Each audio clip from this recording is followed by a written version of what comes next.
यस्य यतोऽन्वयादितरतश्च चार्थेष्वभिज्ञस्वराट् तेने ब्रह्महृदायादिकवये मुह्यन्ते सूरयः तेजो वारिमृदां यथा विनिमयो यत्र त्रिसर्गो मृषा धाम्ना स्वेन सदा निरस्तकुहकं सत्यं परं धीमहि।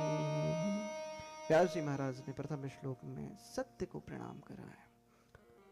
व्यास जी महाराज लिखते हैं कि जिससे इस जगत की सृष्टि होती है, स्थिति होती है अथवा प्रलय होता है। क्यों होता है? क्योंकि वह सभी सहरूप पदार्थों में अनुगत है एवं असत्य पदार्थों से पृथक भी है। देखो यहां पर दोनों बात कही थी। वो आप सब में मिला हुआ भी है, आपके अंदर विराजमान भी है, लेकिन आप सबसे पृथक भी है। जिस प्रकार वेद में एक पंक्ति आया करती है कि आत्मा वै जायते पुत्रः, जो पुत्र होता है वह पिता का ही अंश होता है, पिता का ही स्वरूप होता है। तो क्या फिर यह मान लिया जाए कि जो पुत्र है वही पिता है? क्या मेरे अंदर आप मेरे पिताजी का दर्शन करोगे? नहीं ना।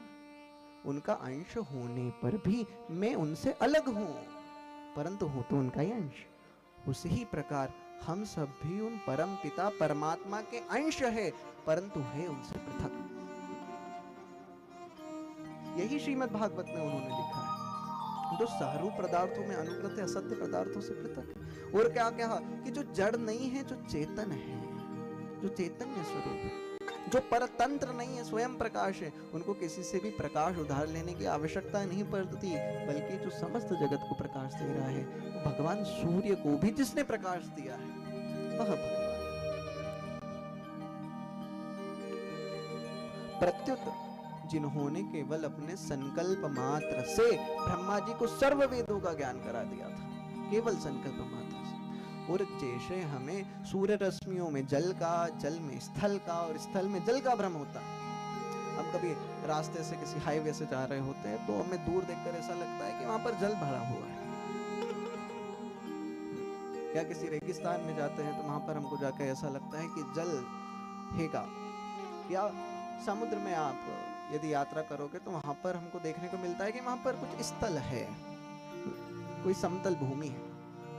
तो उसी प्रकार हमको जैसे जल में स्थल का, स्थल में जल का और जल में स्थल का भ्रम होता है, उसी प्रकार ये जगत सुषुप्ति रूप मिथ्या होने पर भी उनकी ही अधिष्ठान सत्या से हमें सत्यव्रत प्रतीत हो रहा है। ये जो सारा जगत है वास्तव में तो है असत्य ही। ये जो सारा जगत आप देख रहे हो, अंत में इसका प्रलय होना ही, अंत में इसको नष्ट होना ही है, परंतु उनकी ऐसी माया ने हमको घेर रखा है। उनकी सत्ता, अधिष्ठान सत्ता किसको कहा गया है? माया को।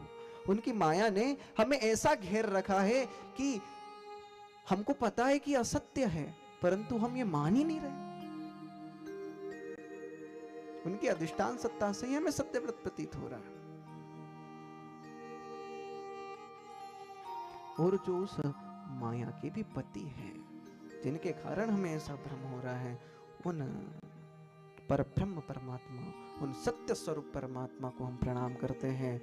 सत्यम परम धीमहि।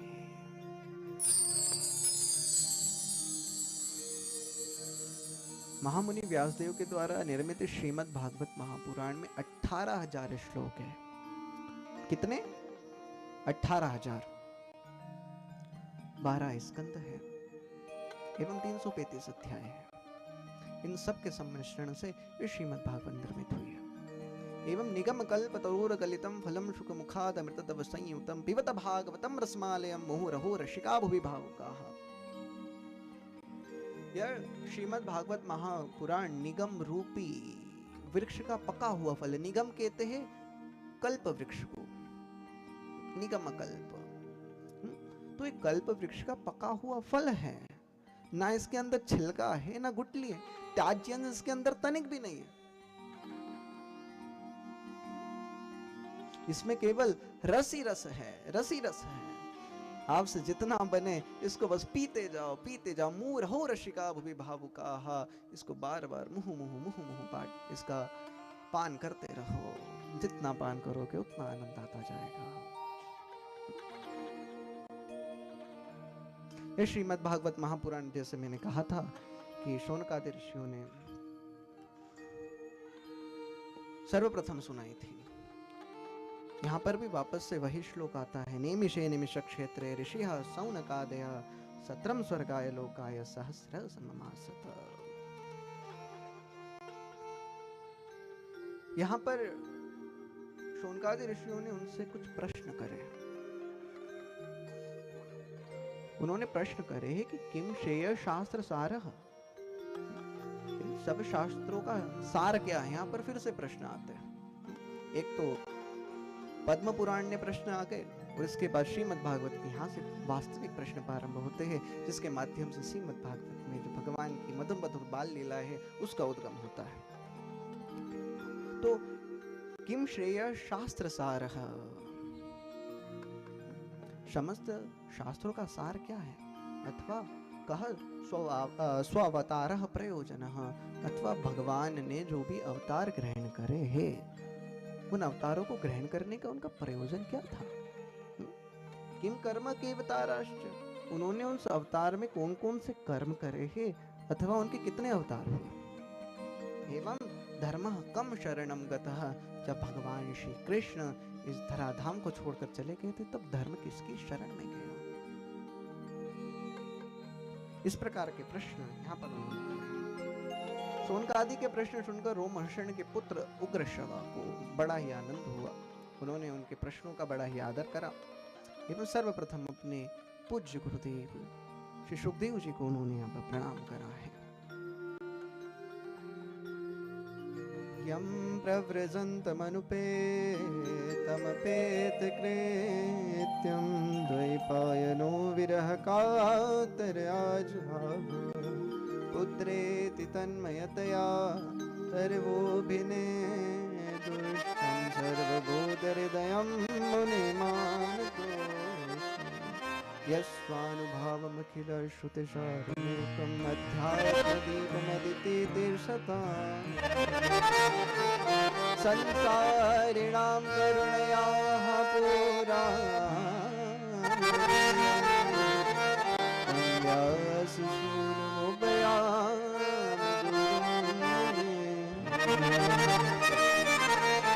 भागवत महापुराण अत्यंत गोपनीय एवं रहस्यात्मक पुराण है।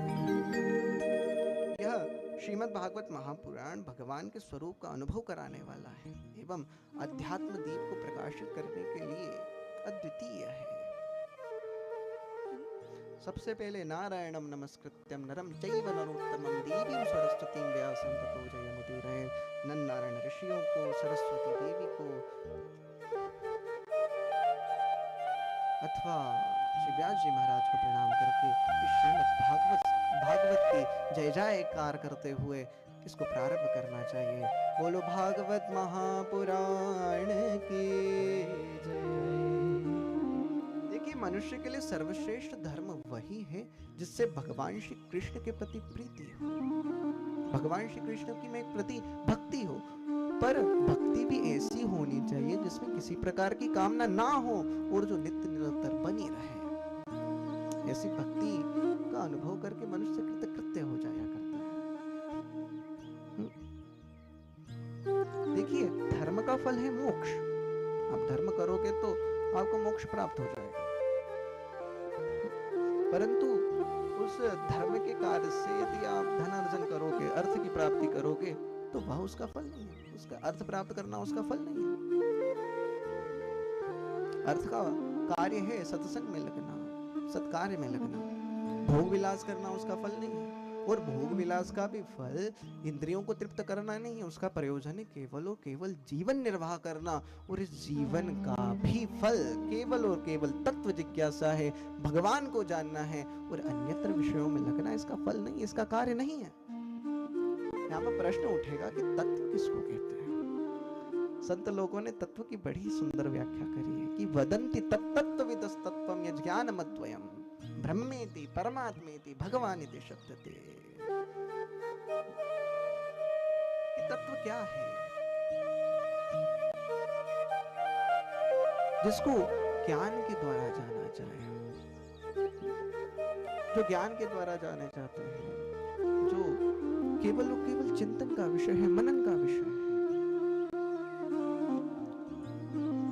अथवा कोई सत्पुरुष उसको ब्रह्म कहता है, कोई परमात्मा कहता है, और कोई परमात्मा के नाम से पुकारता है, उस परमात्मा को ही तत्व कहा जाता है, जिसका ना कोई स्वरूप है, ना कोई आकार है, ना कोई कर्म है, केवल जो शून्य मात्र है उसको तत्व कहा जाता है। उसी तत्व के कारण ही सारे अवतार उत्पन्न होते हैं, उसी तत्व के कारण ही सारा संसार चलता है।